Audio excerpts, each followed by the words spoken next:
If Wi-Fi is not working on your Windows PC, you don't have to worry about that. Here are 5 quick fixes that usually solve the problem. And let's get started. So first is restart your PC and your Wi-Fi router. It may sound simple, but this alone solves a lot of connection issues. Just turn off your router, wait about 10 to 15 seconds and then power it back on. While that's rebooting, restart your computer too. And now you can check if your Wi-Fi is actually turned on, or click on the Wi-Fi icon at the top bottom right of your screen.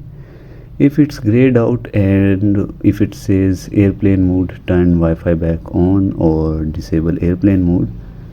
If it's still not working, try forgetting the network and reconnecting.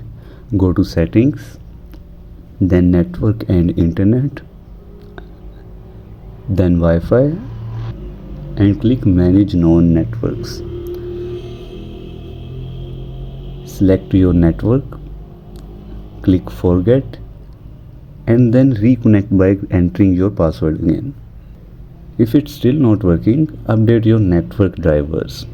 Right click the start button and choose device manager. Just expand network adapters and find your Wi-Fi adapter. Right click it and choose to update driver. You can select search automatically for drivers and let Windows do the rest. If you are still stuck, try resetting your network settings.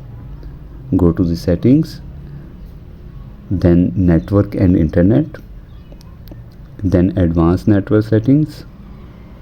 Finally click network reset. Hit reset now. Your PC will reset and hopefully come back with working internet. If none of these worked, it might be a hardware issue, and for most of people, one of these steps will fix the Wi-Fi problem. So good luck, and like and subscribe for more tech videos.